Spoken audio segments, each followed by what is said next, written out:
Hello everyone, I am Buckwsr putting the do into do it yourself. And I welcome you today to the case of the mysterious missing fuel. So here's a little craftsman riding a lawnmower, the DRM 500. Now this was given to me last fall and I got it running, and I noticed subsequent to getting it running that I would come out the next time, a few days later, a week later, gas tank would be empty. And I know I had left fuel in there, so I'm wondering what in the world happened to the gas. Now, I concluded at first that I needed some new fuel lines because they were cracked, old, brittle, and someone had been using black electrical tape to put them together, and I just assumed they must be leaking, so I put new fuel lines on it. And next time I came out, guess what? No fuel. So I've decided that the problem is not with our fuel lines, but we are losing gas at the carburetor. The carburetor here is on this side of the engine, and with this particular tractor, it's a little hard to get to.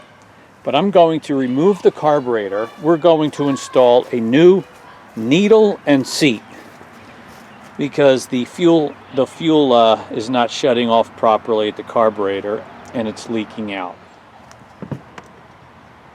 All right, so here's the carburetor. I'm going to take the bowl off first. You got to take the bowl off. 3/8 nut. No. Bigger than that. 7/16. What, did I not bring the right stuff? All right, you might have some gas spill out here, and it'll just get soaked in this nice clean rag upon which I'm working. No, there's nothing. He's dry.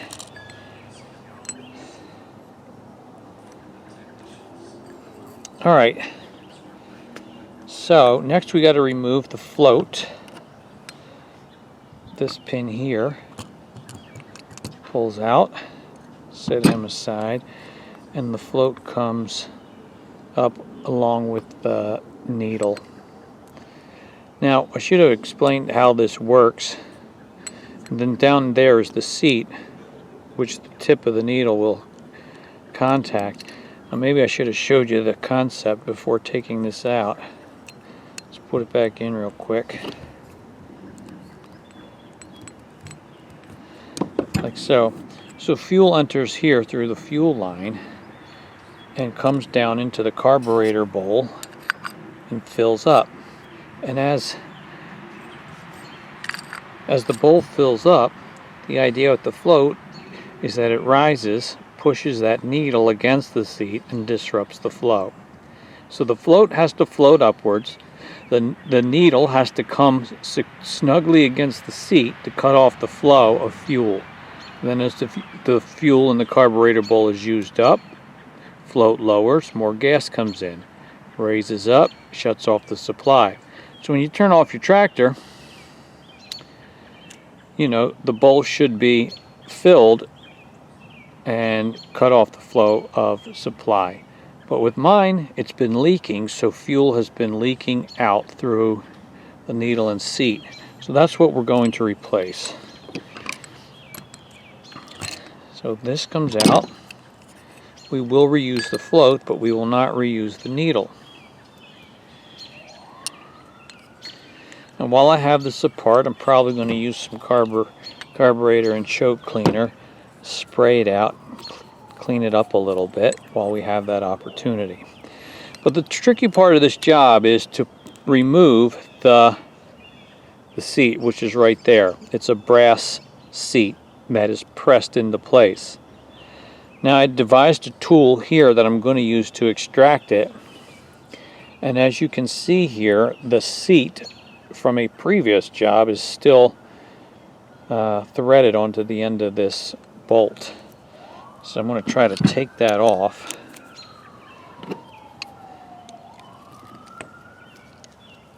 Yeah. So what we got to do is set up a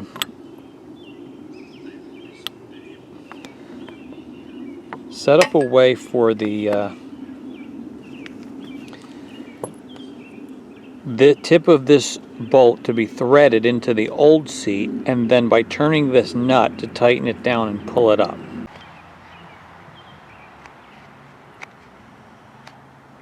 Okay, I remember what I did. So this is for the sleeve that fit over. I'm using a gas line clamp.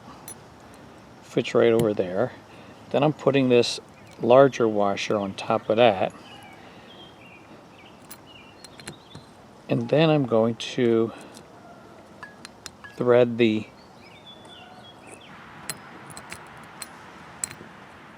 it's not perfect, but it's worked before, so let's hope I can do it again. I feel like that. Okay, so it's going down in there a bit. Next, we'll use this nut, bring the nut down, and by tightening this, it should pull the seat up and out.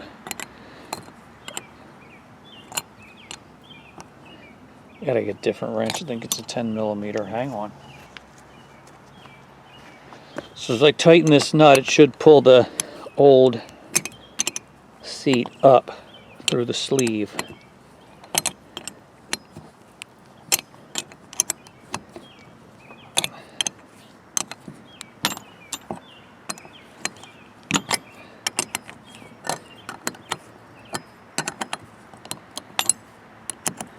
And I think we got it. So he comes up.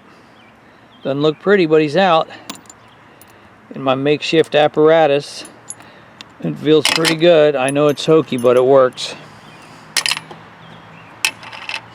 Alright, so now we're ready to press the new seat in there. And let me show you the parts. The new seat right here. Look, I got two in this package. Part number 690577 are the seats, and the new float, the new needle, part number 231855S. Okay, so here's the new seat, and it goes here. Now we have to tap it down in, and you don't want to tap it down too far. We want to tap it down in such a way that when the float and the needle are there, that the float is level.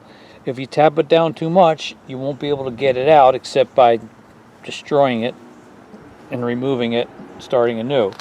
Fortunately, they sent me two, so maybe they know something I don't. So I don't know what to use to tap that exactly. Not sitting exactly straight here, but I don't think it takes a whole lot of force, so I'm going to use the end of a 1/4 inch nut driver.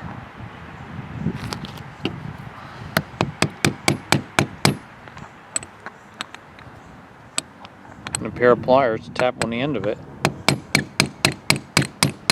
Now, as I recall, the old one was sitting, and you can kind of see on the old one, was kind of sitting 1/8 of an inch up. So let's shoot for that a little bit. Let's take it a little bit deeper than we currently have it there.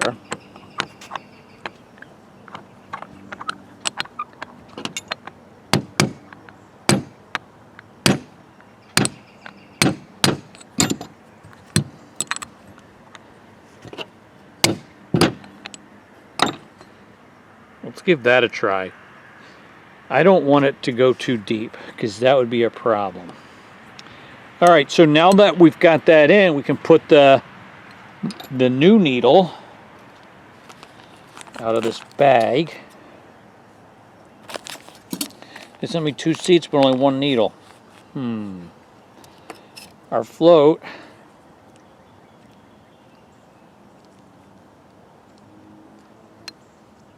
and we're going to sit him back in.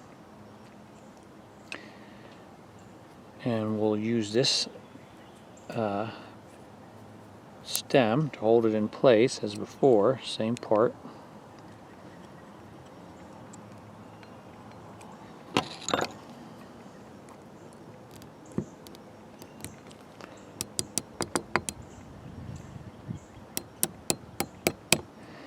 Now let's take a look. Does that look level? Not quite, it's up a little bit, just a bit. Now if it's not level, now that'll definitely shut off the flow of fuel because it'll raise up and seal it off, and I'm tempted to just leave it that. But if it seals off at like this, well then the float's not up high enough and you're not going to have enough fuel in the bowl. This is not exactly level, but I think I want to go with it. Because I'd rather it be a little bit like this and make sure that float comes up and seals it off nice than otherwise. So I think I'm going to go with that just as we have it there. Right now I'm going to show you a trick that's really unconventional, and you may think I'm silly for doing this or a moron, but I'm going to use air from my mouth. And I'm going to blow it in where the fuel line connects, right here where I'm pointing with my index finger. And with the float like this, upside down, it should be shutting off the flow of fuel, and in this case, air. So I want to be able to blow in there and feel the resistance and know that my air is not being blown past there. I know this is weird. I'm unable to blow air into it. But if I were to turn it upside down this way, now I should be able to blow air freely through it because now the needle is open. Piece of cake. So upside down this way, I can't blow air through it. And that is my test. Know that yes, this is the new needle and seat are sealing properly and will shut off the flow of fuel and will no longer leak out the carburetor. So with that said, I'm going to clean this bowl out a little bit and we'll put it back together and we will be able to install it again on the machine. We're all back together. I wanted to show you one more thing, and that's a new air cleaner I got for this.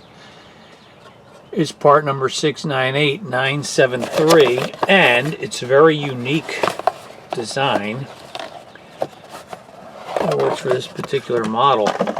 And what's so interesting to me is that this thing retails for 30 or 40 bucks. That's all I could see it priced at. And then I saw someone on eBay had it up for auction. Not for buy it now, but auction, you know, where you place your bids. And the opening bid was $9.99 plus about $3 or $4 shipping. So I placed a bid, and it was the first time I've actually done an eBay bidding style sale in a long time. I wondered how much it would go up to. Because like I said, you know, they go for 30 or 40 bucks. Guess what? I was the only bidder. So I got it for 10 bucks plus shipping. That feels really good. All right, so we're all back together, my friends, and I think we solved the problem of the missing fuel. We're going to add some fuel to this tank and fire it up, and I think we should be good to go now, and our fuel will not be mysteriously disappearing. So now you know how to replace the needle and seat in one of these Briggs engines. Thank you for joining me today. I'm Buck WSR Weezer, putting the do and the do-it-yourself. One way or another, you find a way to get it done. Look forward to seeing you on the next video. Bye.